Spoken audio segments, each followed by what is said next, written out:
Oke. Ya.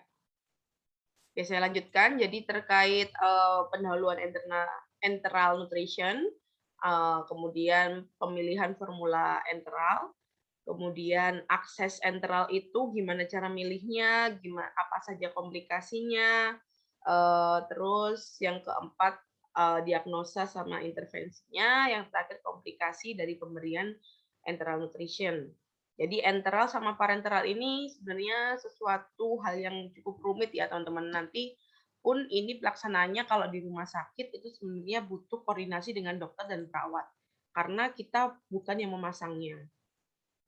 Oke, jadi dasarnya adalah, sebenarnya pemberian gizi itu ada 3 cara ya. Yang pertama itu secara oral, jadi makanan, minuman dalam bentuk utuh ya, misalnya, ya apapun lah makanan yang kalian makan itu terapi nutrisi oral.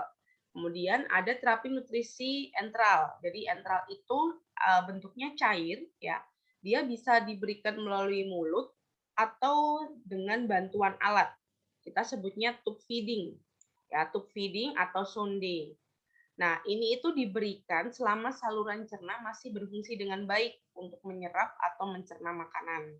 Jadi selama saluran pencernaannya itu, ya meliputi kerongkongan, kemudian lambung, usus, itu tuh masih oke, itu penggunaannya pakai enteral. Tetapi biasanya enteral ini diberikan kalau si pasien itu, eee kayak semacam apa ya, habis operasi gitu ya, habis operasi kan dia mungkin belum sadar selama 3 hari. Nah, nggak mungkin kan selama 3 hari ini dia, nggak makan apapun gitu ya. Jadi selama saluran pencernaannya itu masih baik gitu, itu pemberiannya melalui enteral.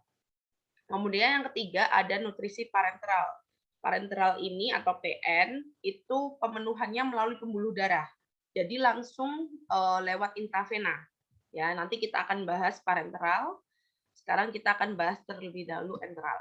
Nah, ini itu semacam kayak algoritma ya, kami menyebutnya. Jadi, kapan sih pasien itu butuh enteral, kapan sih pasien itu butuh parenteral, ya. Nah, jadi misalnya ada asesmen pasien, kemudian, ada nggak kontraindikasinya terhadap enteral, kalau misalnya nggak ada, pemberiannya enteral. Enteral ini nanti pemberiannya ada long term, jangka panjang, ada yang jangka pendek, ya, lewat gas gastrostomy atau jejunostomy. Kalau short term pakai nasogastric, nasoduodenal, sama nasoduodenal. Apa itu? Jadi kalau gastrostomy itu, dia itu selangnya itu langsung apa namanya, diletakkan dari luar ya, dimasukkan ke, gastrik atau lambung. Jadi langsung bikin kayak, bayangkan ya misalnya misalnya ini lambung gitu ya, misalnya ini lambung, kemudian langsung nanti dicuk gitu sama ini nggak kelihatan lagi, bentar saya matiin dulu ininya. Oke. Oke, jadi misalnya ini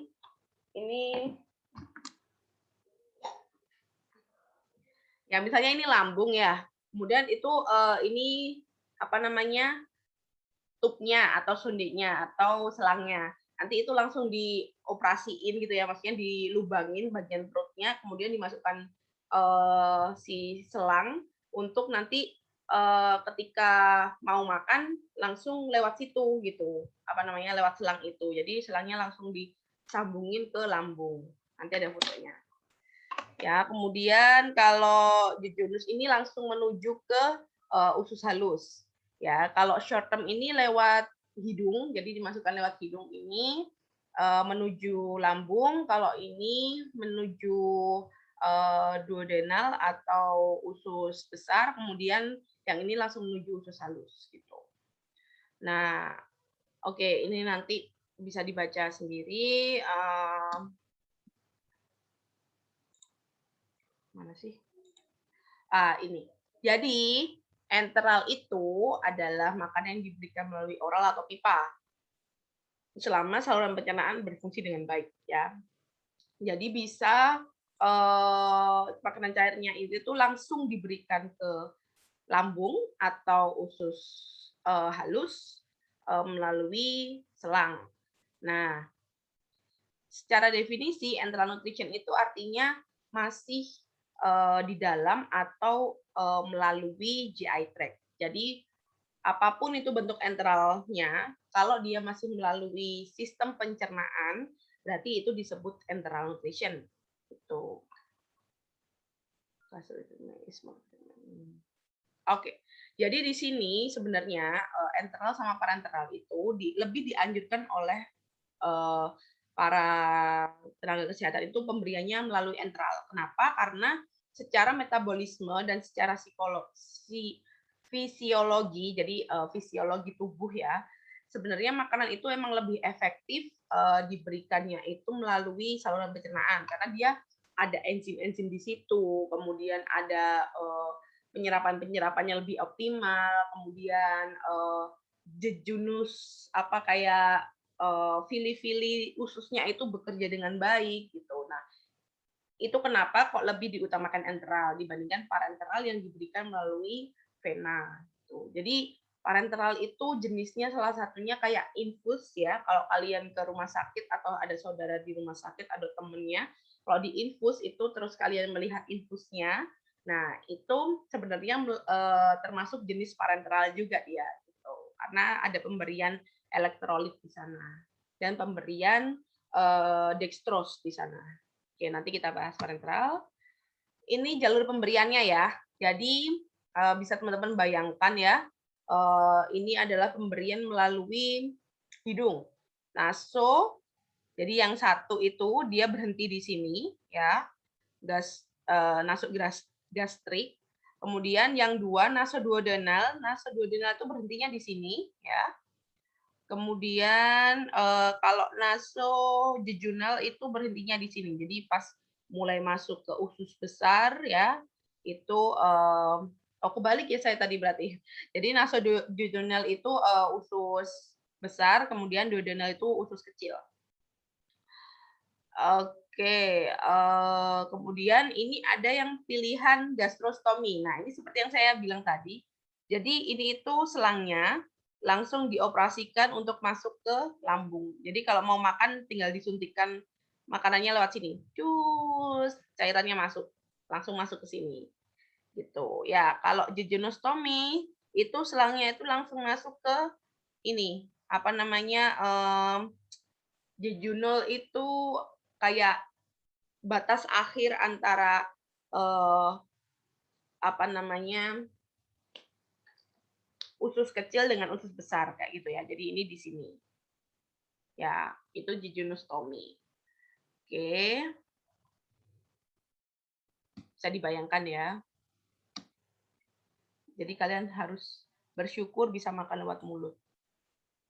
Oke. Nah, keuntungannya apa? Jadi lebih fisiologis daripada nutrisi parenteral, fungsi saluran cernanya masih terpelihara, nutriennya masih lengkap. Jadi nanti teman-teman untuk tugasnya saya minta buat bikin apa ya, ada resep di sana terus bikin. Nah, di situ bisa dilihat bahwa nutrisinya masih lengkap atau gizinya masih lengkap. Kemudian biayanya murah ya karena bisa di homemade atau bisa dibikin sendiri, nggak harus dari rumah sakit atau yang apa ya mahal beli di apotek itu. Aman, komplikasi sedikit, kemudian memelihara sistem imun saluran cerna. Jadi kan di dalam saluran cerna itu ada bakteri-bakteri baik ya, ada gut mucosa yang berhubungan dengan jaringan limfoid. Ya, jaringan limfoid ini terkait dengan metabolisme tubuh gitu. Oke. Nah, ini enteral versus parenteral. Jadi pasien-pasien dengan enteral nutrition itu oke. Jadi biasanya diberikan jika 50-70% itu makanan tidak bisa diberikan lewat mulut. Jadi misalnya ada pasien dalam satu hari dia tidak memenuhi kebutuhan 50-70%. Jadi lebih dari 70% dia nggak makan dari mulut. Nah itu biasanya dianjurkan atau disarankan pemberiannya melalui enteral. kayak gitu. Kemudian, saluran pencernaannya itu masih terakses atau masih baik. Kemudian, saluran pencernaannya ini juga masih bisa, mengabsorpsi dengan baik, kayak gitu. Nah, parenteral diberikan ketika apa? Ketika enteralnya itu nggak mungkin gitu. Jadi misalnya, saluran cernanya itu tidak berfungsi gitu ya, atau misalnya ini tuh dalam kondisi kalau parenteral ya, biasanya dalam kondisi orang koma selama beberapa bulan ke depan kayak gitu, atau kalau kita bilang kayak mati otak ya gitu, itu biasanya pemberiannya melalui parenteral ya. Atau misalnya pasien menolak untuk diberikan enteral melalui selang. Jadi maunya, "Ah, saya nggak mau pakai selang, aneh," gitu ya. "Saya mau lewat intravena aja," misalnya kayak gitu. Tapi nggak sih disarankan sih, maksudnya pasti dianjurkan dulu untuk enteral. Oke, ini rutenya sama sih seperti tadi ya, jadi kalau misalnya apakah kecukupan zat gizinya memenuhi dari oral intake? Kalau iya, ya udah enteral sama parenteral nggak usah diberikan. Tetapi kalau enggak, eee, ibunya ini cuman makan satu harinya 15% Bu, gitu. Oke, ya udah kasihin aja enteral, kayak gitu, ya. Terus, nah ini ya kontraindikasinya. Jadi kontraindikasi itu kayak enteral itu tidak boleh diberikan ketika apa gitu ya, ketika ada obstruksi atau kerusakan pada saluran cerna, terus pasien itu muntah terus-menerus, kemudian, short bowel syndrome, jadi sisa ususnya itu, cuman 100 senti ya, ya mungkin habis dioperasi atau, pemotongan usus karena kanker dan lain-lain ya. Kemudian ileus paralitik, pendarahan saluran cerna, dan tidak ada akses ke saluran cerna. Ini nggak bisa diberikan enteral. Berarti kalau yang terjadi ini harus diberikan parenteral. Oke. Nah, waktu yang tepat itu, bentar. Nah, waktu yang tepat untuk diberikan enteral itu kapan, Bu? Gitu.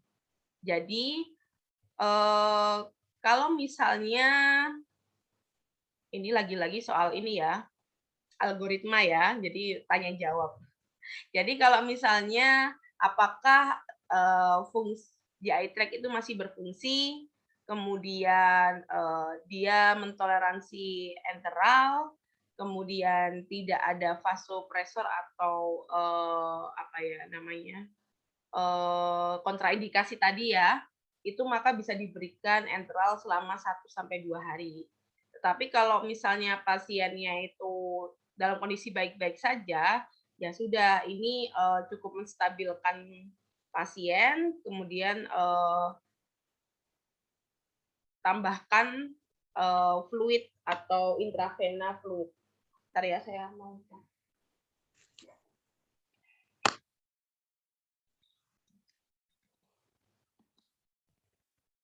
oke, jadi durasinya kapan? Ada short term, jadi short term tadi itu yang lewat hidung tadi ya, itu, tidak boleh lebih dari 4 minggu.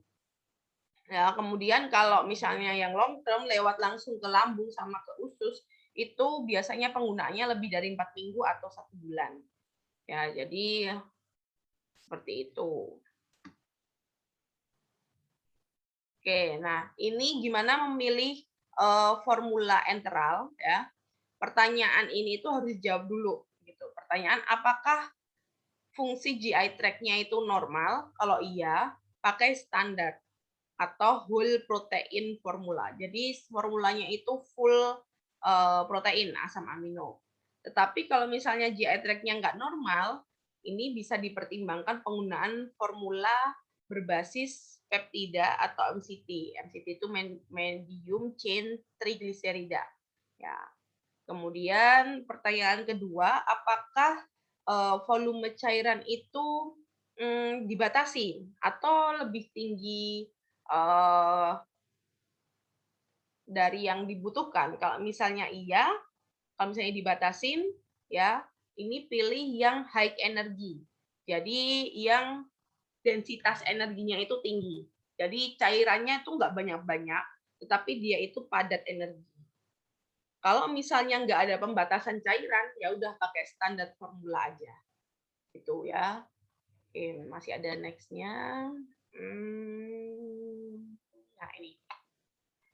Nah ini ya, jadi kalau misalnya pasiennya itu tidak ada pembatasan elektrolit, ya, kalau misalnya pasiennya ada pembatasan, yes, pertimbangkan penggunaan formula untuk ginjal. Kalau misalnya pasiennya tidak ada pembatasan,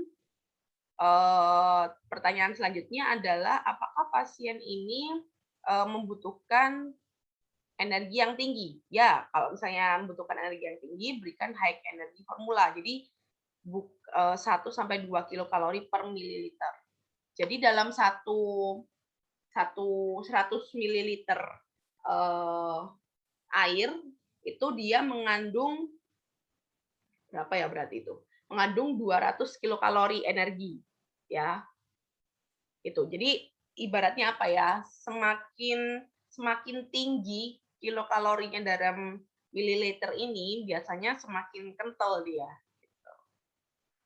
Karena kan ada pembatasan ya. Terus apakah pasien ini membutuhkan protein tinggi? Ya, kalau iya berikan high protein. Kalau misalnya enggak, berikan formula standar. Jadi standarnya itu 1 sampai 1,2 kilokalori per mililiter. Jadi formula standar itu 1 sampai 1,2 kilokalori per mililiter. Jadi kalau misalnya teman-teman mau kasih pasien, ini pasien kebutuhan cairannya 1.500 mililiter ya. Nah, 1.500 mililiter itu saya pakai standar formula gitu atau formula standar. Berarti isi kandungan gizi dalam 1.500 mililiter itu adalah 1.000 kilokalori ya, karena pakai standar formula. Tapi kalau pakai high energy ya udah 1,5 itu dikalikan 1.500 berarti berapa sih? 2.250 kilokalori. Ya, jadi misalnya kayak saya ada Pocari Sweat ya. Pocari Sweat ini dalam 250 mililiter dia mengandung 70 kilokalori. Nah, artinya ini itu 1 mililiternya tidak sampai 1 kilokalori. Berarti ini sebenarnya bukan jenis enteral ya, memang bukan, ini jenis minuman gitu. Jadi kalau misalnya jenis enteral, misalnya ini 250 mililiter, dia energinya juga sama 250 mililiter kilokalori gitu. Ya. Oke, nanti bisa ditanyakan. Oke, ini yang jenis enteral ada formula polimerik sama formula mono atau oligomerik. Ya, yang perlu di mention di sini itu ini ya, gizinya itu masih utuh, ya, masih dalam bentuk protein, karbohidrat, lemak gitu ya. Kalau yang formula mono atau oligo itu biasanya lebih kecil molekulnya. Jadi misalnya kayak jenis-jenis asam amino, jenis-jenis lemak yang kayak MCT gitu, kemudian apa namanya apalagi ya, disakarida ini, glukosa, fruktosa, jadi sesuatu kayak turunannya protein, turunannya lemak, turunannya karbohidrat kayak gitu.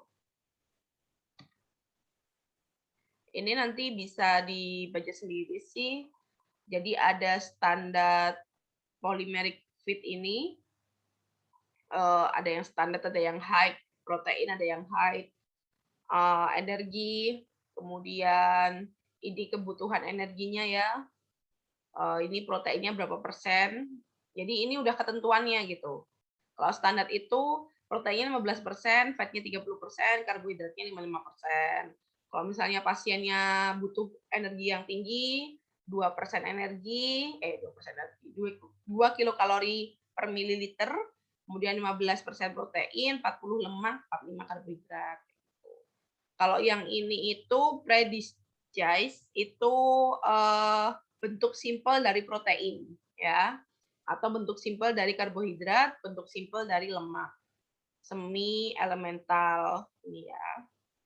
Ini untuk formula ginjal. Kenapa ginjal masuk sini? Karena kalau orang dengan sakit ginjal itu kan butuh pembatasan cairan. Jadi memang kalau pemberian enteral itu harus diperhatikan cairannya juga gitu. Sehingga dia ada di sini. Cairan dan protein sih. Oke. Oke. Mungkin sampai sini ada yang mau ditanyakan? Nah, saya Bu ingin bertanya Bu. Iya, silakan ya ini. Saya ini dari kelas A. Jadi pertanyaan saya jika ada peradangan usus itu masih menggunakan teknik enteral atau parenteral itu enggak Bu? Terima kasih Bu. Oke, peradangan usus. Sebenarnya peradangan usus yang gimana ya? Maksudnya kalau misalnya dia masih bisa untuk menyerap atau mengabsorpsi zat-zat gizi, dia sebenarnya tidak tidak memerlukan ini apa namanya enteral gitu. Jadi dan lambungnya misalnya masih baik, kemudian kerongkongannya juga masih baik. Tetapi kalau misalnya peradangan ususnya sama dokter ya didiagnosa bahwa oh ini nggak bisa dipakai kayak gitu. Nah itu baru pemberian enteral bisa melalui usus besar, misalnya yang luka usus kecil ya itu pakai usus besar misalnya kayak gitu. Itu sih. Jadi sebenarnya ini karena itu saya menyampaikan dari awal bahwa untuk pemberian enteral sama parenteral ini diagnosanya memang harus dari dokter. Jadi kita sebagai ahli gizi itu mempersiapkan formula enteralnya sesuai dengan preskripsi dari dokter kayak gitu. Jadi kita tidak bisa menentukan sendiri ya bahwa ini ususnya bisa menyerap atau tidak gitu atau lambungnya ini bekerja dengan baik atau tidak karena kan kita tidak punya data itu atau kita tidak punya wewenang untuk memeriksa kondisi pasien dari dalamnya itu seperti apa gitu. Semoga menjawab ya nih. Baik Ibu, terima kasih Bu. Sama-sama. Oke, ada lagi pertanyaan teman-teman? Oke, kalau nggak ada, saya lanjut. Jadi dalam enteral itu ada kita sebutnya itu osmolaritas dan osmolalitas. Ya, kenapa kita perlu memperhatikan osmolalitas dan osmolalitas? Karena kita ngomongin soal makanan cair gitu ya. Jadi gimana supaya makanan ini itu bisa masuk lewat tube. Jadi nggak mungkin kan tiba-tiba selangnya itu nggak bisa makanannya nggak bisa turun karena kekentalan ya atau misalnya karena kebanyakan serat ya atau misalnya karena osmolaritas yang tinggi dan yang lain-lain kayak gitu. Jadi harus diperhatikan untuk ini terutama makanan cair yang akan masuk ke selang gitu. Nah, keduanya ini biasanya digunakan pada larutan encer. Yes. Kemudian kebanyakan kasus itu lebih mudah menyatakan cairan. Jadi kita kenalan dulu deh sama osmolalitas sama osmoralitas. Nah, lebih mudah menyatakan cairan tubuh dalam liter daripada dalam kilogram liter. Jadi kilogram air. Jadi air itu sebenarnya bisa disebut kilogram, bisa juga disebut liter. Tetapi kita cenderung lebih mudah untuk menyampaikannya dalam liter, ya kan ya? Bukan kilogram air gitu. Sehingga karenanya kebanyakan perhitungan dipakai secara klinis lebih berdasarkan pada osmolaritas daripada osmolalitas. Jadi osmolalitas itu biasanya menyatakan cairan tubuh dalam liter, sedangkan osmolalitas itu biasanya menyampaikannya dalam kilogram air. Tuh, jadi orang akan lebih familiar dengan osmolaritas. Betul kan? Kayak kalian SMA osmolaritas lebih sering daripada osmolalitas. Nah, kalau osmolaritas itu menyatakan jumlah partikel zat terlarut per liter larutan, kalau osmolalitas per kilogram air. Nah, ini osmolalitas ya. Jadi osmolalitas itu biasanya digunakan satuannya untuk menghitung makanan enteral atau humid. Ya, ini dalam satu katakan ini dalam satu air itu satuannya 1 osmol per kilogram air. Sedangkan kalau osmolaritas 1 osmol per liter larutan. Sebenarnya sama-sama sih, sama-sama dia itu mengandung glukosa sebanyak, gimana ya jelasinnya? Oke, sebentar. Osmolaritas kadar bahan dalam 1 liter air. Volume larutan lebih besar daripada 1 liter air. Osmolaritas volume air lebih kecil daripada 1 liter. Ini nanti saya ini dulu ya. Coba saya sampaikan lagi nanti. Oke, jadi kayak gini. Ini contoh osmolaritas ya. Jadi osmolaritas itu misalnya ada 10 gram formula enteral dilarutkan ke dalam 50 cc air. Maka jumlah cairannya akan lebih dari 50 cc. Ya kan ya. Jadi ada 10 gram formula, kemudian ditambahkan air 50. Jadi kan bisa lebih ya, karena kan udah ada larutan itu sebelumnya. Jadi ini. Jadi nanti nggak pas 50, tapi bisa lebih. Itu osmolaritas. Tapi kalau osmolaritas, aduh nggak ada contohnya. Tapi kalau osmolaritas itu nyampur gitu ya. Jadi misalnya kayak gini. Kalau osmolaritas, misalnya saya kasih tadi 10 gram. Kemudian saya tambahkan 50. Kan beratnya jadi lebih dari 50 kan. Tetapi kalau osmolaritas itu saya cairkan jadi 10 gram formula. 10 gram formula itu saya berikan air sampai 50. Nah, jadi akhirnya kandungannya dalam osmolaritas itu lebih besar kan kandungan formula enteralnya, ya kan? Karena lebih padat kan, cuma sampai 50 aja gitu. Ya, jadi katakan 10 gram tadi, berarti 40 itu air, 10 gram itu formulanya. Sedangkan kalau osmolaritas itu 10 gram larutan, 50 gram airnya. Kayak gitu. Jadi lebih, ibaratnya lebih kental osmolaritas daripada osmolaritas. Itu. Ya, itu mudahnya sih. Nanti teman-teman bisa baca lagi. Oke. Nah, jadi ini misalnya ada contoh ya, osmolaritas. Jadi ada satu larutan air berisi 1 mol glukosa dan lain-lain. Nah, jadi 1 liter ini dia mengandung 11 m osmol per liter. Karena ada kandungan glukosa, NaCl, sama CaL2. Ini kenapa kimiawi sekali ya? Oke, kita lewat ini. Nah, kemudian ini pengaruh osmolaritas terhadap pemilihan makanan enteral. Jadi biasanya untuk makanan enteral itu, ya, makanan enteral itu idealnya osmolaritasnya itu 350 sampai 400. Kenapa? Karena sesuai dengan osmolaritas dalam cairan ekstraseluler kita, gitu ya. Oleh karena itu, osmolaritas tidak menjadi kriteria utama dalam pemilihan formula. Formula isotonik lebih diterima daripada larutan isotonik. Oke, pokoknya patokannya ini aja. Yang kalian harus note bahwa osmolaritas pada makanan enteral itu standarnya idealnya adalah 350 sampai 400. Jadi kalau osmolaritas suatu formula lebih dari ini, berarti itu nggak cocok, berarti harus dicairkan lagi. Atau kalau kurang dari ini, berarti kebanyakan cairan. Kayak gitu.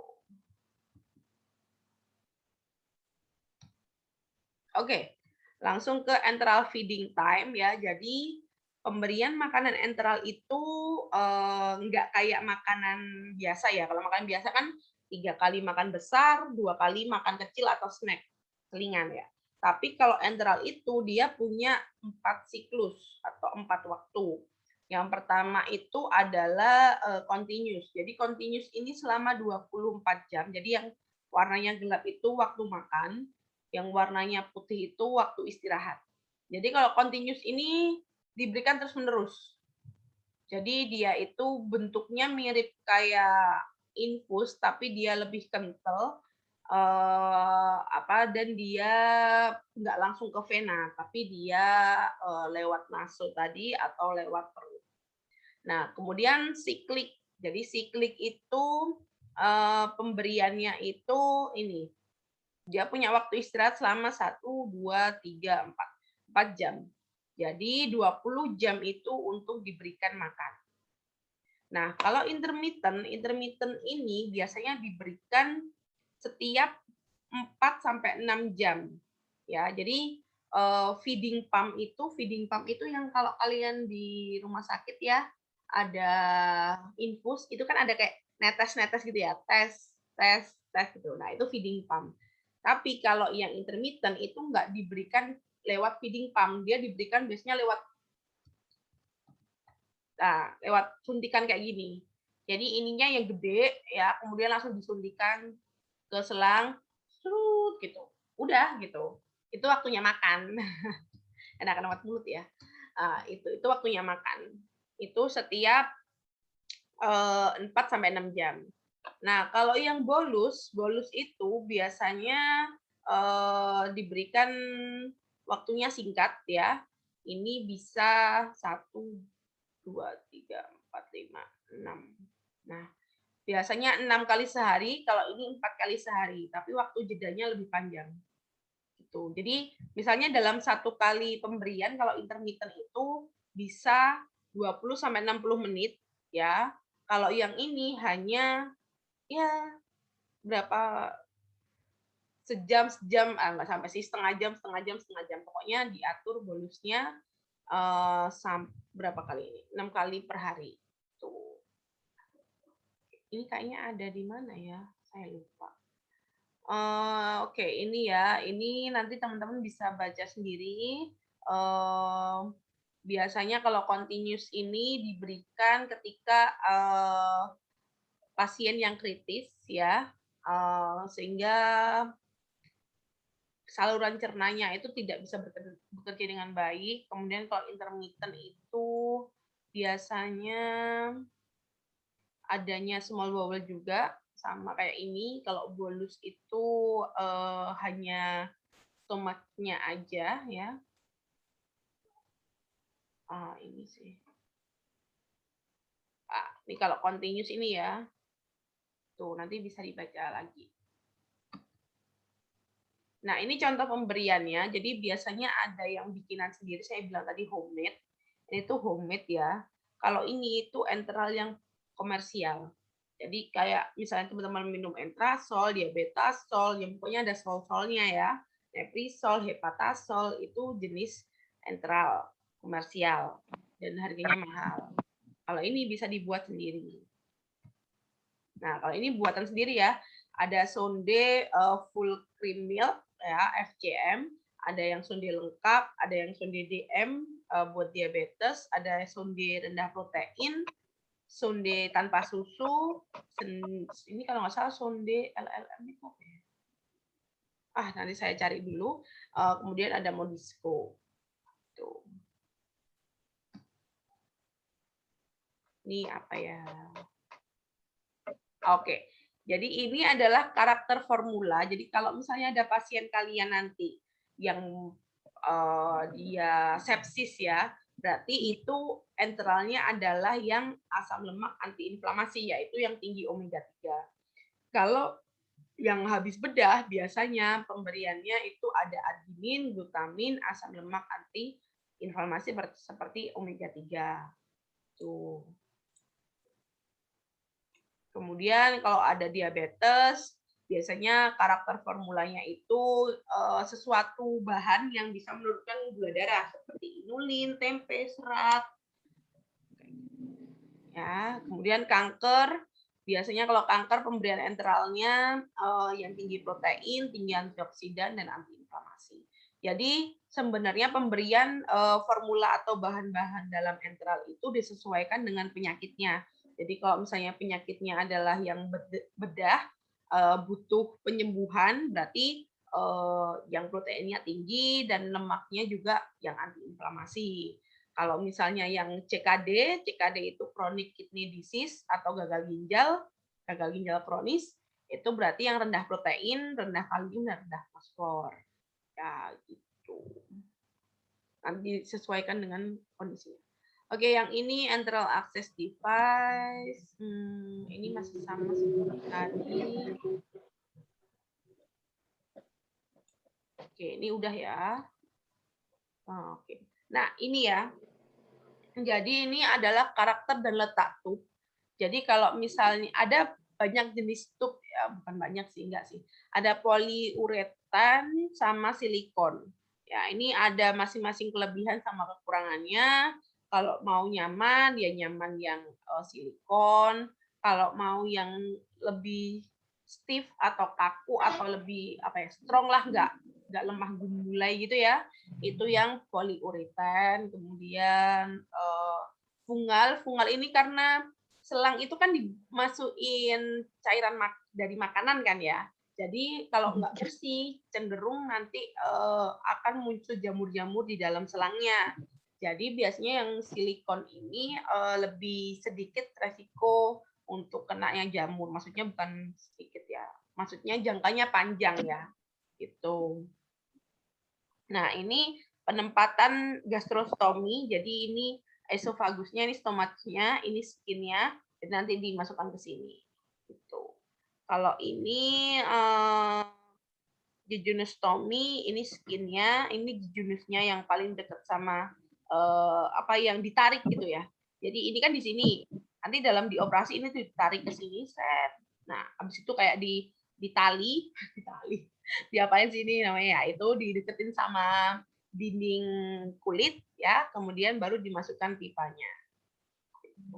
Nah, untuk masing-masing ukuran tubnya juga beda. Kalau untuk yang lebih dari 5 tahun biasanya size-nya lebih gede, 10.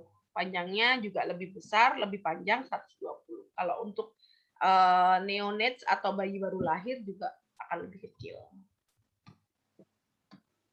Oke, jadi dalam dietetik ini kan nanti kalian terbiasa untuk membuat apa ya? Harus terbiasa untuk membuat diagnosa kan ya. Nah, ini diagnosa ini biasanya muncul untuk pasien-pasien yang membutuhkan intervensi enteral maupun parenteral. Enggak, ini enteral aja. Jadi misalnya kayak fungsi GI yang menurun, kemudian ketidakcukupan intake secara oral kayak gitu.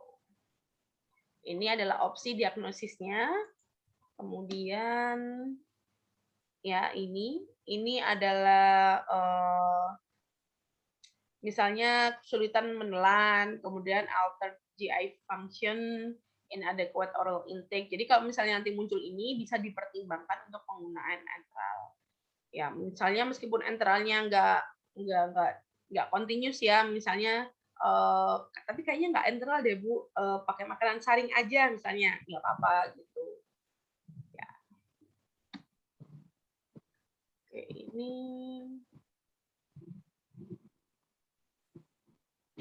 Oke, jadi ini hanya itu sih intervensinya itu biasanya nanti muncul komposisi enteralnya apa atau berapa, kemudian konsentrasinya berapa,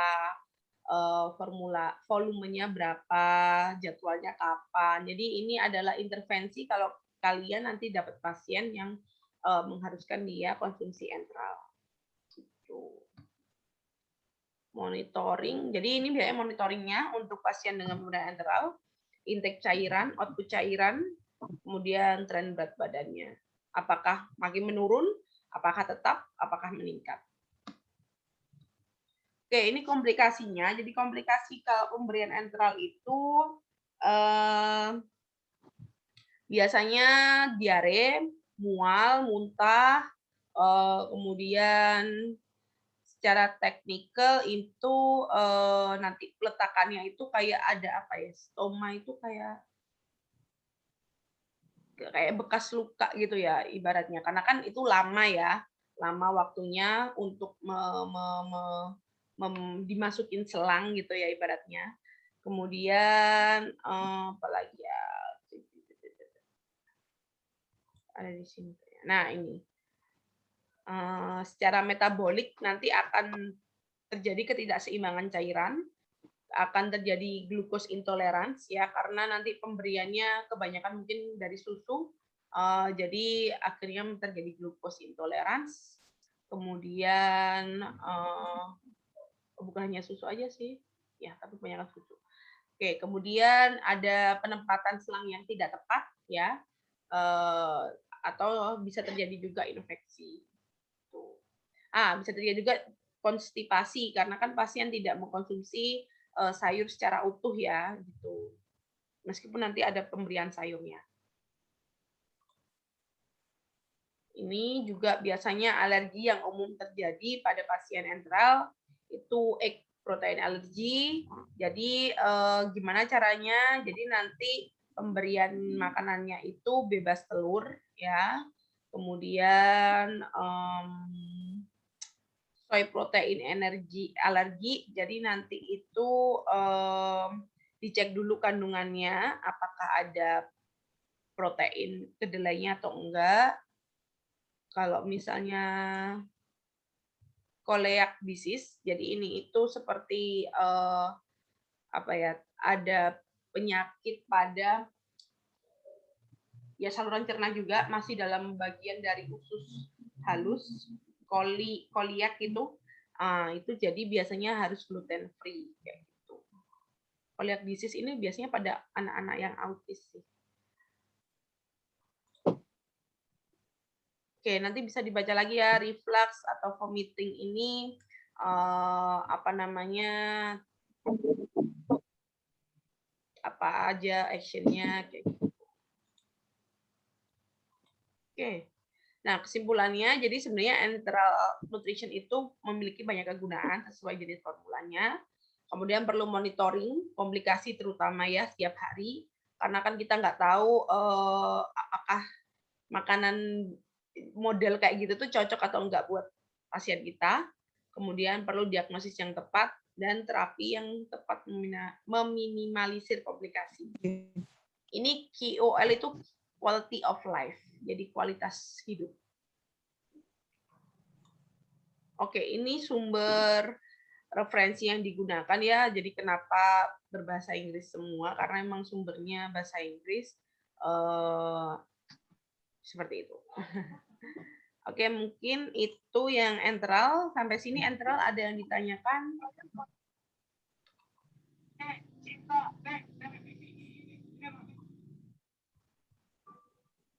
Ada? Oke, kalau Bu, saya mau tanya, Bu.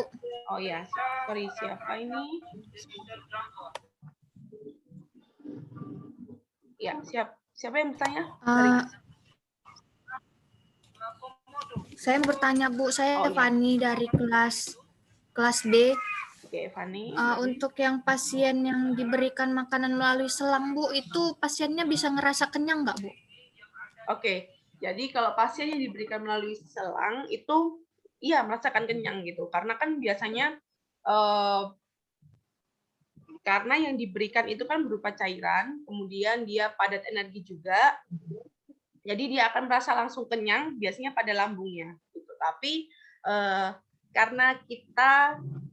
karena itu ya, kenapa kita mengutamakan melalui oral dulu, karena kan biasanya mulut ini kan ngerasa kayak kalau belum ngunyah itu kayak belum kenyang kayak gitu ya. Nah, tapi pada pasien-pasien yang mengalami ketidaksadaran gitu atau misalnya dia lemes banget sampai ngunyah aja sudah males kayak gitu ya. Itu tetap akan merasa kenyang meskipun itu melalui selang gitu.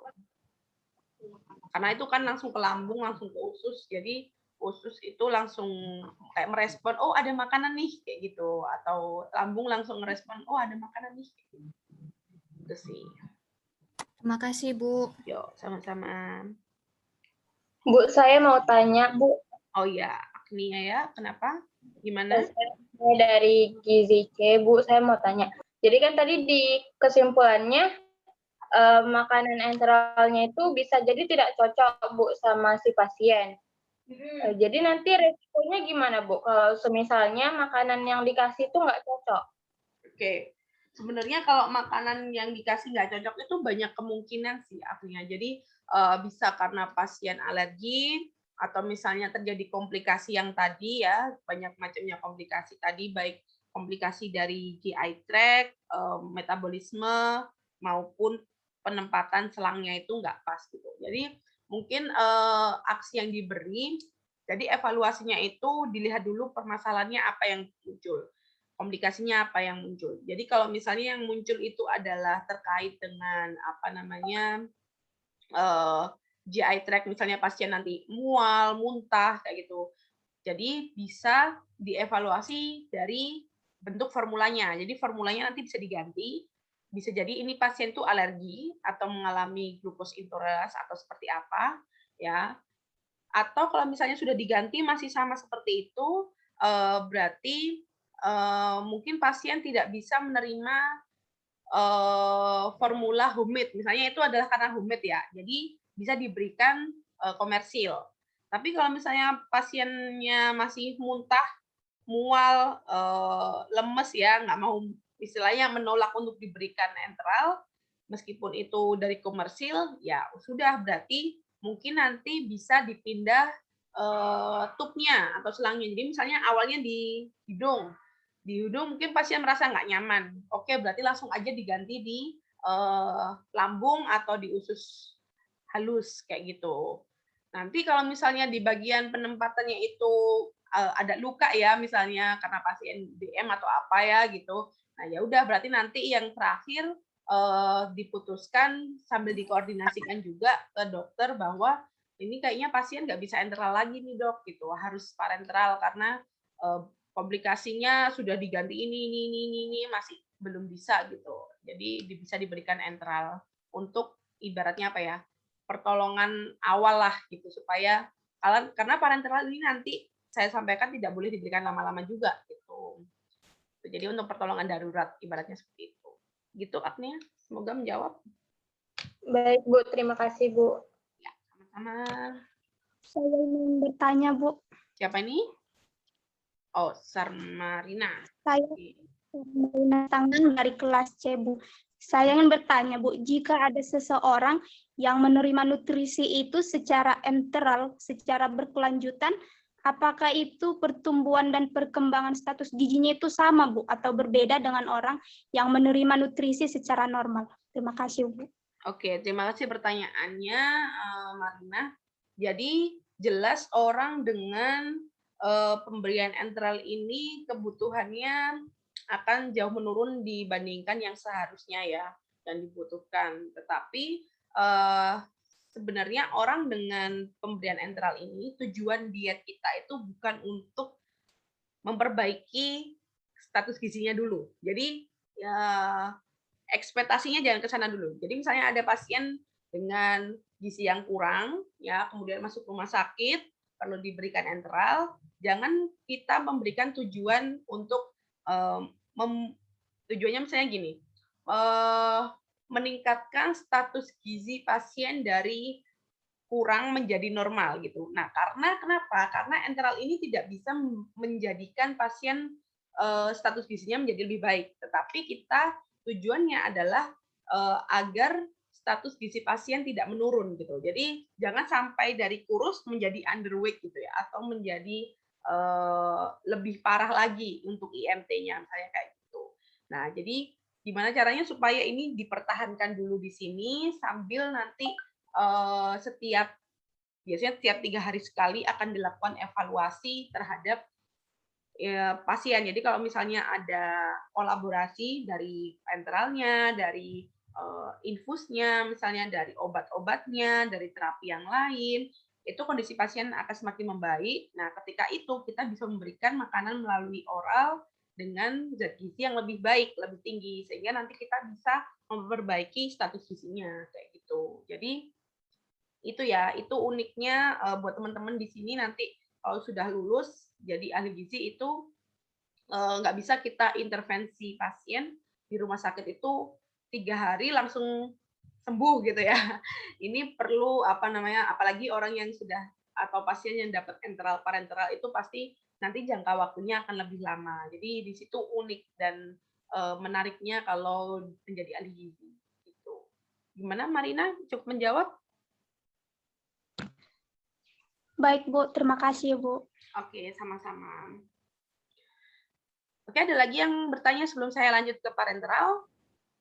Saya ingin bertanya, Bu. Siapa nih? Saya Mentari Sinambara dari kelas B, Bu. Oke, Mentari, gimana? Saya ingin jika seorang pasien enteral itu harus mengkonsumsi buah-buahan, itu cara pemberian makanannya bagaimana ya, Bu? Terima kasih, Bu. Iya. sama-sama. Jadi untuk pertanyaannya, kalau misalnya harus mengkonsumsi buah-buahan ya. Jadi untuk buah-buahan, sayuran gitu ya, itu masih bisa kita berikan ke pasien dengan caranya enteralnya itu kita homemade atau buat sendiri. Jadi biasanya makanan-makanan yang homemade itu terutama yang untuk tadi ada kan ya sonde lengkap. Nah, sonde lengkap itu biasanya ada kandungan buahnya, ada kandungan apa namanya proteinnya, sayurnya dan yang lainnya kayak gitu. Jadi ibaratnya sebenarnya ini kayak kali tapi karena kita normal ya Mas ya, maksudnya nggak sakit. Jadi kayak makanan-makanan itu tuh kayak campur-campur jadi satu terus jadi cairan kayak gitu. Jadi itu sebenarnya sonde lengkap gitu. Kan kan itu pemberiannya nggak lewat mulut ya, jadi pasien tidak akan merasakan gitu. Tapi kalau kita sendiri membuat itu, kemudian kita minum ya jelas nggak enak gitu. Jadi pemberiannya adalah tetap melalui, jadi ada campuran-campuran itu untuk buah-buahan dan sayur. Dan sebenarnya buah-buahan itu nggak wajib juga sih. Biasanya kalau dirasa bahan-bahannya itu nggak cocok sama buah, biasanya diberikan adalah sayur untuk memenuhi vitamin dan mineralnya kayak gitu. Atau ada juga sebutnya sih mineral mix. Jadi mineral mix itu biasa digunakan juga untuk pasien yang dia misalnya nggak boleh dapat serat gitu kan. Kan kalau sayur dan buah ada seratnya ya. Jadi misalnya nggak boleh ada serat, jadi pakai mineral mix. Gitu. Gimana Mentari? Cukup menjawab? Cukup menjawab, Bu. Terima kasih, Bu. Ya, sama-sama. Oke, kalau Saya, Bu. Oh ya, siapa nih? Saya Dwi Septilenia dari kelas Oke. gizi C, Bu. Oke, gimana Dwi? Tadi kan Bu, pemberian eternal nutrition bisa diberikan kepada pasien yang misalnya dia lemas, Bu, nggak bisa lagi untuk mengunyah. Terus kalau dia diberikan eternal nutrition, Bu, apakah sama pembentukan fesesnya atau jadwal buang air besarnya sama pasien yang makan secara oral, Bu? Oke. Terima kasih, Bu. Ya, sama-sama. Terima kasih Dwi. Jadi untuk jadwal apa ya frekuensi BAB, konsistensi BAB itu kan ya pasti akan dipengaruhi oleh jenis makanan yang diberikan ya. Jadi untuk pasien-pasien dengan pemberian makan enteral itu biasanya asupan seratnya itu akan lebih sedikit. Sehingga kenapa tadi di salah satu komplikasi pemberian enteral itu adalah terjadinya konstipasi. Ya. Jadi konstipasi itu biasanya karena memang pemberian enteral yang cukup lama. Selain itu frekuensi BAB ini kan juga sebenarnya dipengaruhi juga oleh aktivitas kita ya. Jadi kalau misalnya kita mager-mageran gitu ya, nggak ada aktivitas, ini usus itu tidak akan bekerja untuk untuk mengeluarkan sisa-sisa gitu. Karena kan pasien ini itu lemes aja di kasur aja, jadi dia rasanya kayak nggak mules gitu, tapi padahal sebenarnya mungkin penuh kayak gitu. Jadi biasanya memang untuk pasien dengan enteral ini cukup jarang untuk BAB-nya dan untuk konsistensinya ya, konsistensinya itu biasanya lebih lunak sih, gitu ya. Antara lebih lunak karena memang dia ada asupan cairan yang lebih, atau ya mungkin salah satu efek juga yaitu diare, gitu. Jadi salah satu komplikasinya tadi juga adalah diare, kan, gitu. Gitu Dwi, gimana menjawab? Baik, Bu. Terima kasih, Bu. Ya, sama-sama. Inilah kenapa dosen-dosen gizi bilang 2019 itu luar biasa, karena kalian aktif sekali. Oke, baik. Saya lanjutkan ke parenteral ya. Jadi di parenteral ini, oke, yang dibahas sama sih. Nah, jadi parenteral itu apa? Jadi parenteral itu pemberian zat gizi melalui intravena, ya, karena tidak berfungsinya saluran pencernaan atau nggak bisa diakses gitu. Jadi misalnya, oke, nanti saya ada ininya, siapa-siapa saja yang biasanya diberikan pemberian makan melalui parenteral. Nah, jadi parenteral itu saat ini disebutnya itu adalah PPN sama CPN. Jadi PPN itu apa? Peripheral PN atau pemberian parenteral melalui perifer, ya, perifer ini apa namanya sih, namanya pembuluh darah gitu ya, sama sentral atau terpusat ya. Jadi parenteral secara terpusat. Nanti bedanya apa? Saya sampaikan kemudian. Nah, pertama kali parenteral itu dikenalkan pada tahun 1960. Ini zaman bapak saya baru lahir. Kemudian parenteral itu sebenarnya komposisinya kompleks, ada 40 jenis zat gizi atau lebih. Karena biasanya yang diberikan di sini itu adalah jenis-jenis murni ya dari suatu zat gizi. Jadi misalnya karbohidrat itu jenis terkecilnya itu apa sih gitu. Di bawahnya sukrosa itu apa sih? Jadi kan tubuh itu kalau menyerap itu nggak langsung karbohidrat, kan nanti dipecah ya, dipecah jadi sukrosa, jadi fruktosa, nanti sukrosa, fruktosa, galaktosa, glukosa itu kan dipecah lagi ya menjadi unit terkecil untuk bisa diserap. Nah, parenteral ini adalah zat-zat gizi yang dia itu komponennya adalah komponen kecil-kecil itu ya supaya bisa langsung diserap oleh tubuh karena kan lewat intravena gitu ya. Itu parenteral. Nah, parenteral ini kapan diberikan? Jadi ini itu algoritmanya. Jadi kalau misalnya GI tract-nya itu masih berfungsi, apa GI tract berfungsi? Ya. Kalau iya, bisakah kebutuhan gizinya terpenuhi melalui oral maupun enteral dalam 5 hari? Oh bisa, ya gitu ya. Udah diberikan. Tetapi kalau jawabannya, oh nggak bisa kayaknya baru dalam 5 hari itu konsumsinya cuma 60% deh. Salah. Konsumsinya cuma 50% deh gitu kan. Tidak, kalau misalnya jawabannya tidak, ya nanti ini ke sini. Pasien ini beresiko nggak malnutrisi atau status gizinya jadi turun. Ya, kalau misalnya ya bisa mulai parenteral dalam 1 sampai 2 hari untuk mengembalikan peristaltik usus gitu. Oh salah, mulai parenteral 24 sampai 48 jam dan untuk mengembalikan peristaltik usus, sentral PN ini lebih direkomendasikan.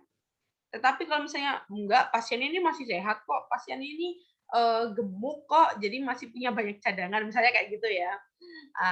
Tidak. Nah, tapi apakah dimungkinkan parenteral selama 5 hari atau lebih? Jadi mungkin nggak ini parenteral diberikan 5 hari? Mungkin sih, ya udah diberikan aja dalam durasi waktu tertentu. Karena sifatnya nggak urgent. Tapi kalau yang masuk itu pasiennya sudah malnutrisi dari awal masuk, ya sudah langsung aja kasih ke parenteral. Gitu. Oke. Nah, ini sama ya, indikasi pemberiannya. Nah, di sini bisa dilihat ya teman-teman bahwa kalau short term atau jangka pendek itu jalurnya adalah melalui perifer. Kalau long term atau jangka panjang itu jalurnya adalah melalui sentral atau terpusat. Sama kayak tadi ya, kalau di enteral juga ada yang long term, ada yang short term ya. Gitu. Apalagi yang perlu dinotis ya. Oke, udah itu. Nah, ini ya. Jadi indikasinya untuk parenteral itu diberikan pada orang-orang yang mengalami sindrom extreme short bowel atau ya nanti bisa dicari di googling ya apa sih Bu short bowel, dari tadi short bowel mulu gitu ya. Terus atau juga bowel kita itu harus istirahat, bowel mereka itu nggak boleh bekerja gitu. Kemudian ada paralitik ileus, ya ini akibat adanya pembedahan besar pada abdominal atau trauma abdominal. Jadi trauma abdominal itu misalnya ada kecelakaan ya, ketabrak, boom, gitu.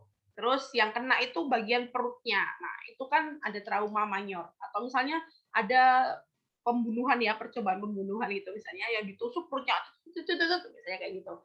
Kenapa ngeri ya gitu. Jadi itu minor abdominal trauma. Jadi orang-orang seperti itu tidak bisa menggunakan saluran cernanya gitu. Atau karena ada kerusakan pada intestinal seperti kanker atau adesi. Nah, adesi ini kerusakan infeksi parah itulah ibaratnya.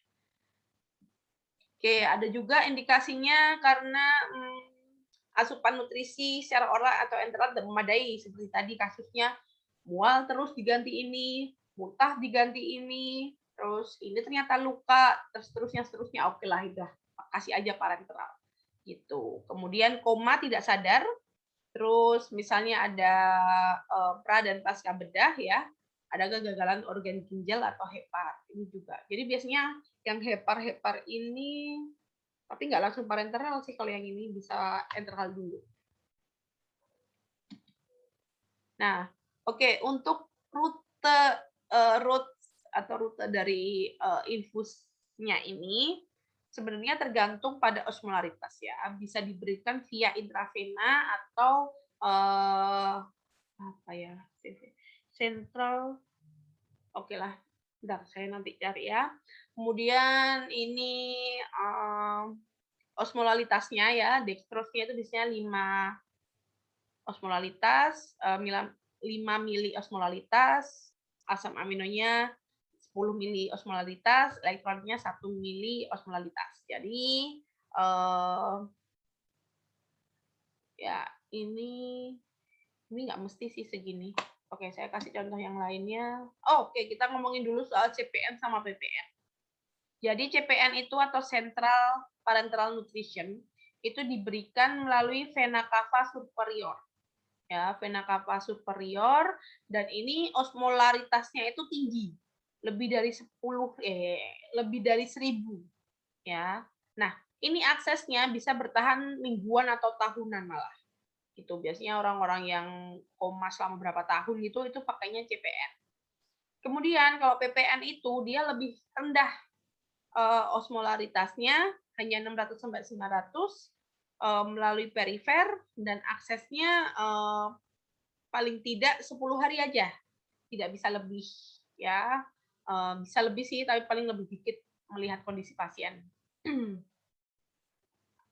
Itu. Kemudian, nah ini ya. Ini bedanya PPN sama TPN. Jadi TPN itu kalau TPN itu CPN ya. Ini total parenteral nutrition atau central parenteral nutrition. Biasanya dia langsung dimasukkan ke dalam tubuh, langsung ke jantung. Jadi karena jantung ini kan pusatnya dia menyebarkan zat-zat gizi dalam tubuh sehingga disebut sentral atau terpusat ya. Kemudian kalau PPN atau perifer itu dia melalui jalur perifer, biasanya di sini, di pembuluh darah apa sih, Kubiti kalau nggak salah ya, itu di situ untuk disebarkan ke tubuh gitu ya. Ini ya, jadi ini adalah CPN itu langsung ke vena cava superior di sini ya. Kemudian ini kalau untuk vena perifernya di sini. Gitu. Wow, oke. Nah, yang melakukan ini ya pembedahan ini ya dokter sih. Oke, kemudian parenteral nutrition atau formula parenteral itu apa saja? Jadi tipenya itu sebenarnya ada macam-macam ya. Jadi kalau di sini yang pertama itu tanpa lemak, jadi hanya 2-in-1 solution. 2-in-1 solution itu isinya hanya asam amino dan dextrose. Jadi asam amino 20 sampai 25, dextrose-nya 75 sampai 80. Sedangkan formula dengan lemak atau 3-in-1 solution itu lipidnya 20, asam aminonya 20 sampai 25 sama, dextrose-nya cukup 55 sampai 60. Jadi lipid ini diambil dari bagiannya dextrose. Ya. Ada lagi jenis yang lain, automix. Automix-nya kali ya ini. Nah, jadi misalnya ini nih, ini mana ya? Ini misalnya 2-in-1 ya. Di sini 2-in-1 ini dextrose sama asam amino. 3-in-1-nya ditambahkan lipid di sini, ya. Jadi kalau dari sini bentukannya kita bisa lihat bahwa sebenarnya parenteral itu mirip dengan infus gitu ya. Jadi mungkin saudara kalian atau keluarga kalian yang di rumah sakit, misalnya kalian tengok, cobalah kalian lihat di dalam apa namanya infusnya itu ada dextrose-nya enggak gitu. Kalau misalnya itu ada dextrose-nya, oh ini termasuk parenteral nih gitu. Ya, karena bentuknya cairan seperti ini gitu. Ini automix ini macam-macam nih. Banyak banget yang dicampurkan jadi satu terus nanti baru dimasukkan ke pembuluh darah. Nah, ini ada juga jenis cairan intravena, ada yang simple solution, ada yang complete solution. Kalau simple solution itu energi yang terkandung rendah, biasanya jangka pendek, ya. Ini mirip dengan 2-in-1, ya. Oh bukan, beda lagi. Ini lebih rendah daripada 2-in-1, karena hanya mengandung dextrose dan cairan elektrolit. Biasanya ini infus yang dipakai kalau di rumah sakit, ya. Kemudian ini ada complete. Complete itu ada zat gizi semuanya, ada makro, ada mikro, ya. Diberikannya melalui perifer atau sentral. Kalau ini hanya melalui perifer aja.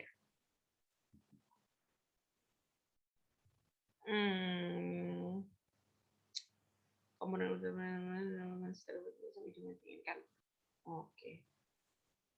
Jadi ini contoh aja sih sebenarnya. Ada suatu formulasi komponen parenteral ya, isinya itu ada asam amino, karbohidrat, fatty acid, ya, vitamin, mineral, trace elemen. Kemudian ditambahkan steril water sampai jumlah yang diinginkan. Jadi kayak dicairkan sejumlah katakan 1000 cc, misalnya kayak gitu.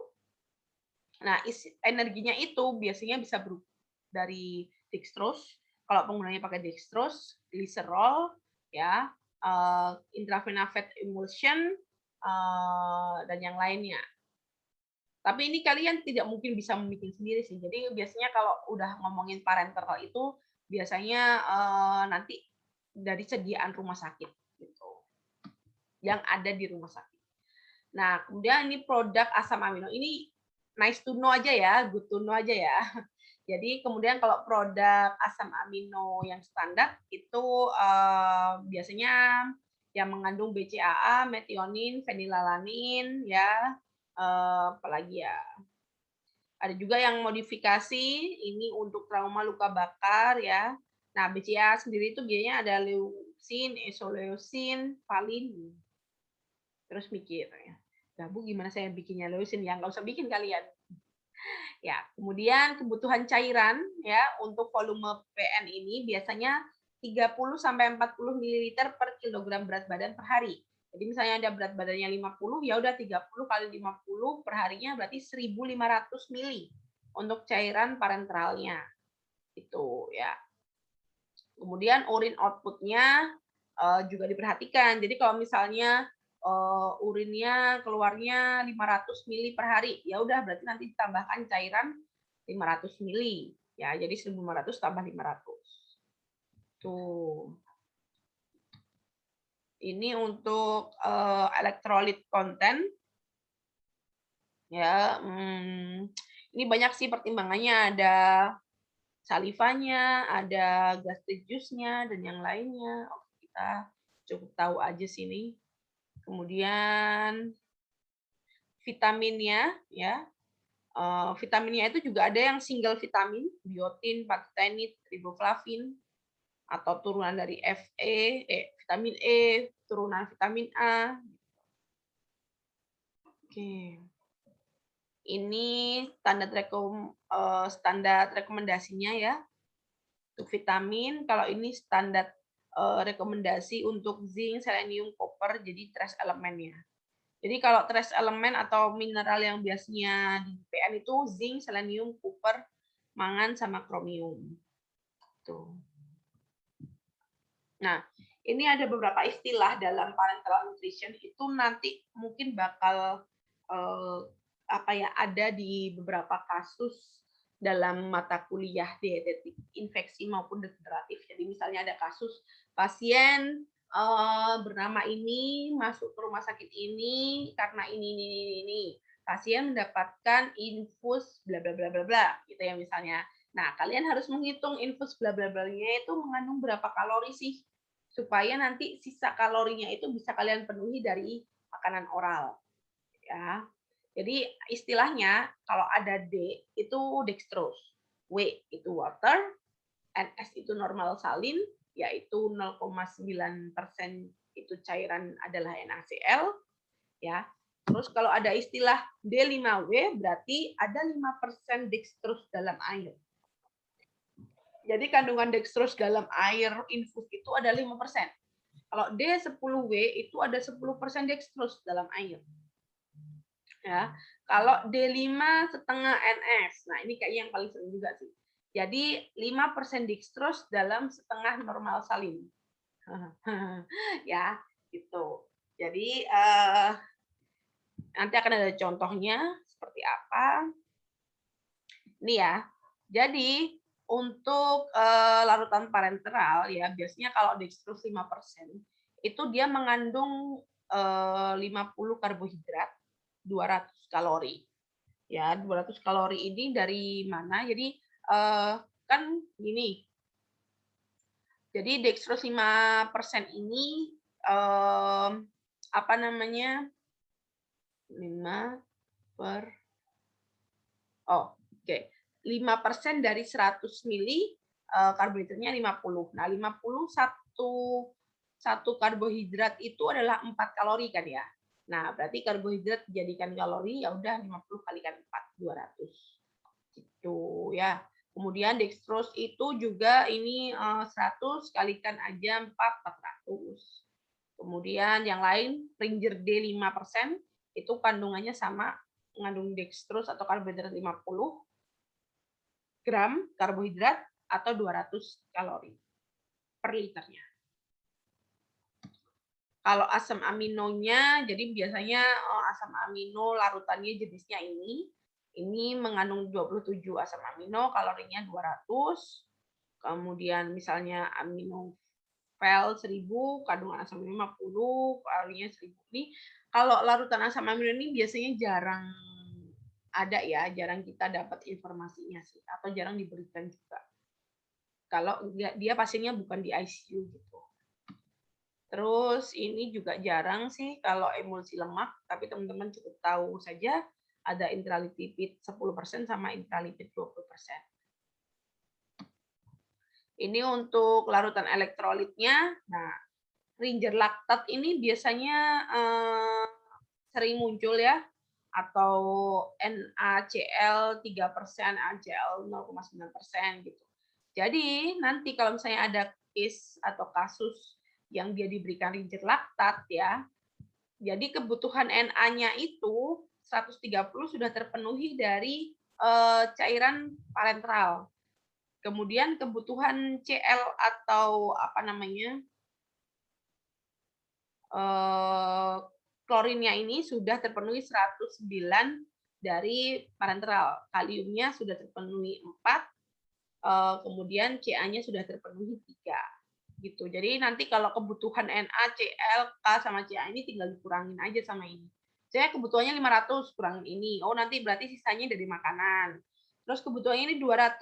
Oh, berarti nanti 11-nya kok 11-nya sih? 91-nya itu 200 itu berapa sih? 99 ya. Ya itulah pokoknya.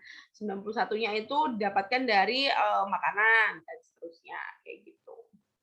Oke. Nah, ini contoh formulanya ya.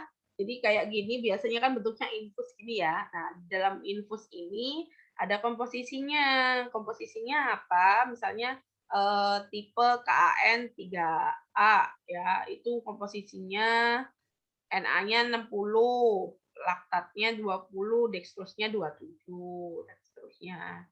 Atau Kabifen ini jarang muncul sih. Ini ada juga yang Kabifen modelannya kayak gini nih. Lucu ya, ini kayaknya belum atau sudah ada tapi belum pernah nampak ya. Nah, Kabifen ini ada nih yang ukuran 1026 mili itu 870 kilokalori, yang 1500 mili itu 1310 kilokalori dan seterusnya. Oke, ini intervensi. Ini parenteral solution, sama kayak tadi sih. Ini monitoringnya, monitoring untuk parenteralnya meliputi body weight, input output, vital sign, serum elektrolit sih, terutama blood glukosa dan yang lainnya. Jadi karena yang masuk itu biasanya hanya dextrose, khawatirnya terutama untuk pasien-pasien dengan DM itu akan ada terjadi kenaikan gula darah. Karena itu perlu diantisipasi atau selalu dicek untuk gula darah bagi pasien DM terutama. Oke, ini untuk yang jalur perifer ya. Ini ada dripnya di sini ya. Kemudian ini klemnya. Klemnya ini untuk mengatur cepat tidaknya. Nah, kenapa kok perawat-perawat tuh sering naik turunkan itu karena kalau butuh cepat itu biasanya akan dipolin ke bawah kalau nggak salah. Jadi langsung ucur semua kayak gitu. Kalau butuh lambat dinaikin, tinggal disesuaikan. Nah, ini ya, misalnya ada case. Seorang pasien laki-laki 50 tahun, beratnya 65, tingginya sekian, dapat terapi parenteral, D 10%, dextrose 10%. Dextrose 10% sebanyak 1000 cc dalam 24 jam atau 1 hari. Urinnya 2000 cc. Banyak juga ya urinnya 2000 cc. Oke. Pasien bed rest dengan faktor stres 1,2. Berapa kebutuhan zat gizi untuk nutrisi oral atau enteralnya? Oke, jadi pasien ini ceritanya sudah dapat parenteral, tapi dia juga harus makan, masih bisa makan. Nah, jadi kita cari dulu.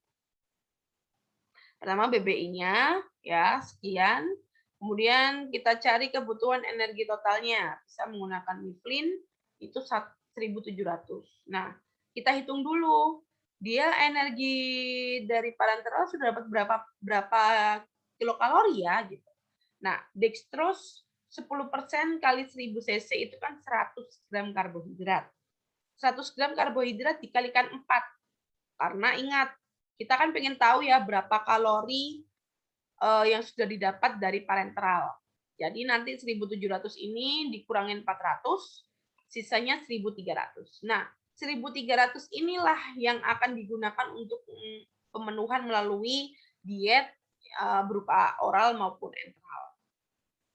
Gitu. Nah, selain itu, selain dari kalori, ternyata dextrose ini kan aslinya apa? Karbohidrat kan ya. Jadi nanti kalau misalnya ada kasus dia pemberiannya asam amino, ya berarti nanti dikurangin proteinnya. Kalau dari lipid dikurangin lemaknya. Nah, kalau ini case-nya adalah dextrose, berarti dikurangin karbohidratnya. Nah, gitu. Jadi nanti karbohidratnya 100 gram ini sudah terpenuhi dari parenteral, misalnya kebutuhannya 500, ya udah 400 gram adalah dipenuhi melalui diet. Tuh. Nah, untuk cairannya, jadi urin keluarnya itu berapa? 2000. Dikurangin sama infus. Itu adalah 1000 cc plus 500. 500 itu apa ya? Oke, biasanya sih nggak tambah 500 sih. Berarti nanti untuk pemenuhannya melalui diet atau oral, sisanya ya itu urin keluar dikurangin sama infus gitu. Itu sih untuk contoh kasusnya. Oke, seperti enteral, parenteral ini juga punya komplikasi ya. Komplikasinya ini ya, hiperglikemia. Itulah kenapa saya sampaikan untuk pasien DM itu harus dipantau untuk gula darahnya supaya bisa terkontrol. Kemudian defisiensi asam lemak esensial ya. Karena kan pasien tidak dapat mengkonsumsi asam lemak dari luar ya. Kemudian hipertrigliserida ya karena biasanya diberikannya TG ini langsung turunannya. Kemudian hipovitamin jadi rendah vitaminnya, feeding syndrome dan yang lainnya. Oke, jadi kesimpulannya PN ini sesuai dengan indikasi. Kemudian komposisinya ini seperti yang saya sampaikan tergantung sediaan yang ada. Jadi kalau di rumah sakit nggak ada ya jangan dipaksain gitu. Yang ada apa? Nanti dikoordinasikan dengan tenaga kesehatan yang lainnya. Kemudian monitoringnya harus dipantau betul-betul. Karena terutama untuk yang perifer itu kan tidak bisa diberikan dalam jangka waktu lama. Sama seperti kalau kalian di rumah sakit dapat infus, biasanya kan di tangan itu udah bengkak-bengkak tuh. Nah, itu harus dipindahkan kan gitu. Nah, monitoring semacam itu yang harus dilakukan juga. Ya, oke. Oke, baik. Untuk parenteral, apakah ada yang ditanyakan? Bu, saya mau bertanya, Bu. Iya, Porlin ya. Iya, Bu. Gimana? Tadi kan Bu, komplikasi dari parenteral itu dalam jangka waktu lama tadi udah terlihat di situ kan Bu. Jadi apakah hal tersebut dapat membuat kondisi pasien menurun? Jika dapat Bu, adakah nutrisi atau suplemen yang digunakan untuk mencegah komplikasi tersebut Bu? Oke.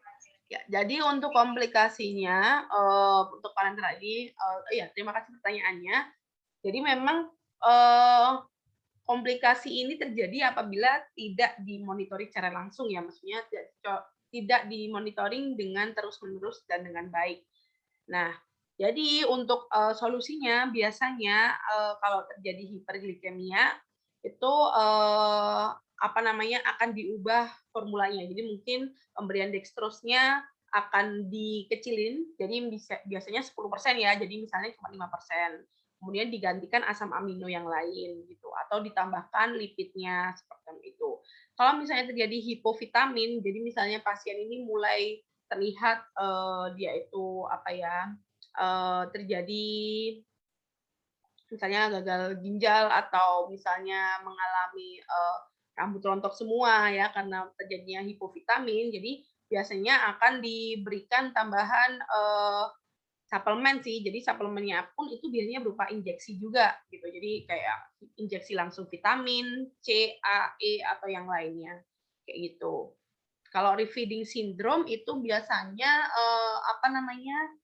akan diubah posisinya. Jadi misalnya di bagian perifer ya, di bagian perifer ini pasien justru meskipun nggak sadar dia akan kayak ada reaksi muntah atau balik lagi ininya misalnya bengkak ya atau yang lainnya itu akan dipindahkan posisinya ke perifer yang lain gitu. Atau misalnya di bagian sentral karena terlalu lama mungkin harus dipuasakan dulu atau seperti apa gitu sih. Jadi kalau membuat kondisi pasien memburuk itu bisa karena kan terutama untuk pemakaian jangka panjang.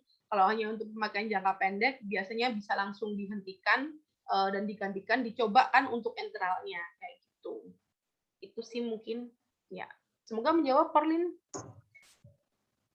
Ya Bu, baik Bu, terima kasih Bu. Ya, sama-sama. Oke, ada yang mau bertanya yang lainnya?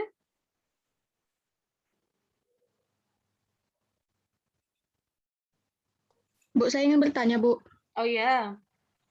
Siapa nih? Nama saya Hafizah Rahma dari kelas A.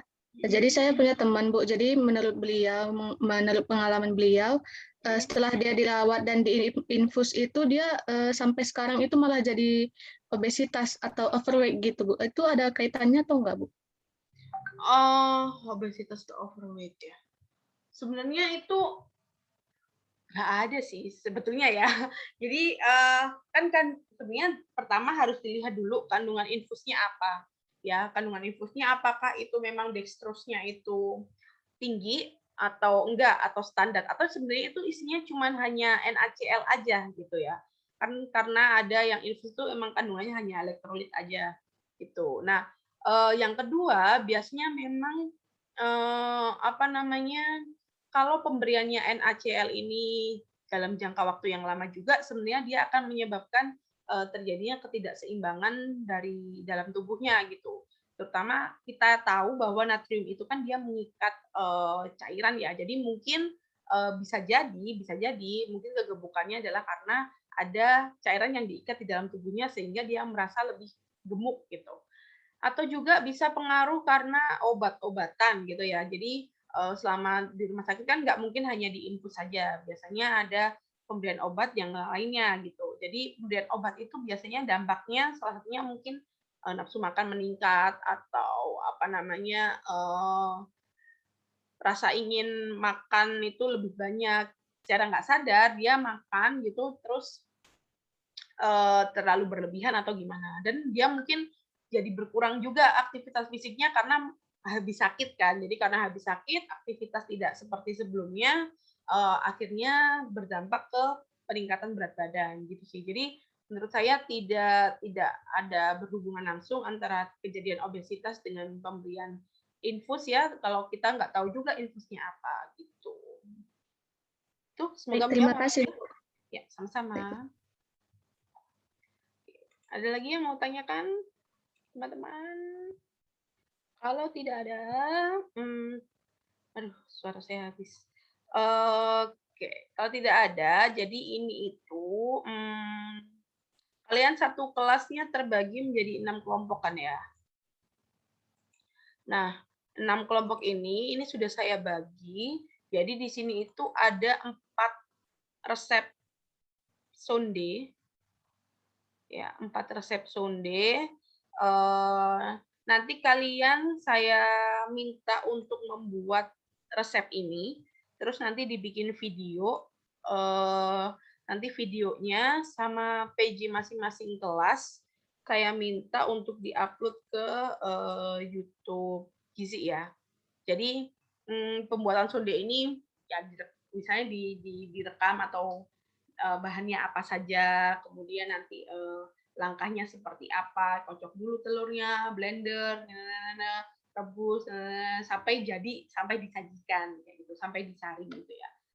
Itu ada 4 jenis sonde. Yang pertama sonde lengkap, kemudian ini ada sonde full cream milk, terus ini ada sonde rendah protein, kemudian ini ada sonde DM. Ya. Oke, nanti ini sudah saya bagi-bagi. Jadi misalnya di sini kelompok A1 berarti kelas A kelompok 1, kelas A kelompok 2 dan seterusnya. Oke.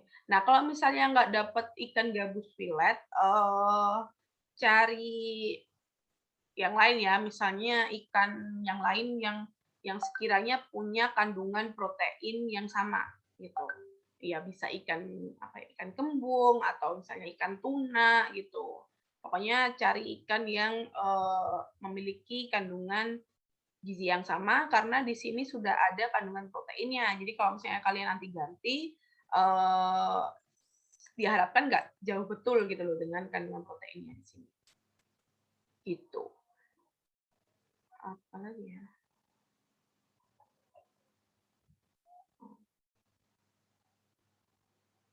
Apel ini mungkin kalau nggak ada apel hijau bisa menggunakan apel yang lain ya. Itu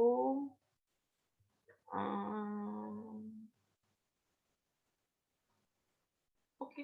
Udah itu aja mungkin. Jadi untuk penugasan ini saya cuma ingin teman-teman bisa membuat sonde karena nanti di rumah sakit saya ingat betul saya disuruh bikin sonde.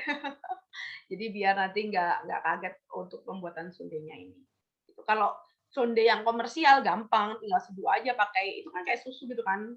Hepatasol, diabetasol, neprisol itu kan kayak susu aja tinggal diseduh aja. Sedangkan kalau sonde ini kan dia dari bahan-bahan yang sudah ada kemudian dibuat bentuk enteral. Jadi ini adalah formula enteral ya. Jadi untuk penugasan yang parenteral nggak ada, nanti teman-teman bikin ini aja. Oke, mungkin sampai sini ada yang ditanyakan lagi? Oke, kalau tidak ada, jangan lupa diisi absensinya. Sudah saya buka di Sipda. Kemudian saya ingatkan kembali habis ini ya istirahat 30 menit kan habis itu kalian ada bioetik ya dengan Bu Erni. Itu saja mungkin. Ini nanti materinya akan saya share melalui Sipda. Sekali lagi terima kasih atas perhatiannya. Kalau misalnya tiba-tiba ada pertanyaan boleh japri saya gitu untuk pertanyaannya. Itu aja mungkin. Saya tutup ya. Mohon maaf bila ada salah kata. Wassalamualaikum warahmatullahi wabarakatuh. Selamat pagi semuanya. Terima kasih, Bu. Terima kasih, Bu. Sama-sama. Terima kasih, Bu. Saya Eni. Terima kasih, Bu. Yuk.